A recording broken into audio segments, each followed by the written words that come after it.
تصاویر تازه غزال نایت با مادرش که اصلا باورتان نمی شود. غزال نایت در کدام کشور زندگی می کند؟ دلیل دوری وی از کارهای هنریش چی بوده است؟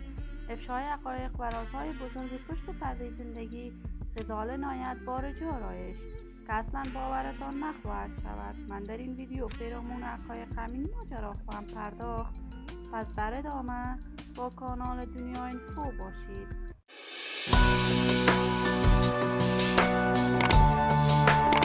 سلام و سلامتی ایام بر کامتان با شما خوش آمدید میگم به یکی دیگر از ویدیوهای جذاب کانال دنیا اینفو.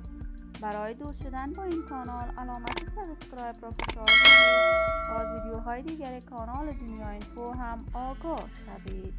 غزال نایت یکی از هنرمندان خوشنامه افغان و شهرت و محبوبیت هنری خاص خودش را داشته است. غزال کارهای هنریش را از سن جوانی برای دوستداران و طرفداران هنرش انجام میداد. غزال بعد از رفتنش به کشور کانادا استقلالیت خود را در هنر موسیقی به دست آورد و از همسرش جارایش جدا شد و در کشور کانادا به کارهای هنریش به طور مسلکی به کارهای هنریش ادامه داد. غزال نایت آهنگ‌های بیشماری با قیس الفت سرود که مورد حمایت و تشویق قرار گرفت. غزال مثلا کنسرت‌هایش را در سرتاسر جهان برای دوستداران و طرفداران هنرش برگزار می‌کند.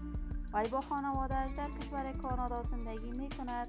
این روزها تصاویر غزال نایت در صفحات مجازی با مادرش دست به دست می‌شود که مورد حمایت و تشویق قرار گرفته است. اما جالب اینجاست غزال نایت چند سال سن دارد و مادر وی چند سال سن دارد. عزیزانم شما هم نظریاتتان را در بخش کامنت با من شریک بسازید. ولی غزال نایت به خاطر کارهای هنریش در کشور ترکیه زندگی می کند و در رقابت خود با آریانا سعید بوده است و همیشه در تلاش به این است یک گام جلوتر از آریانا سعید کارهای هنریش را انجام دهد. ولی من آرزوی موفقیت، سعادت و خوشبختی برای تمامی جوانان کشور خود از بارگاه عزت لایزال تمنا دارم. عزیزان و همراهان خوبم، شما هم نظریات نیکتان را در بخش کامنت با من شریک بسازید. این ویدیو را با علاقه‌مندان و طرفداران غزال نایت به اشتراک بگذارید. اگر تا هنوز عضو کانال دنیا اینفو نشدید پس برای عضویت با این کانال علامت سابسکرایب را فشار بدید. صحت و سلامتی برای شما خوبان از بارگاه عزت لایزال تمنا دارم. تا درود دیگر همه‌تان را به الله منان سپرده موفق و کامگار باشید.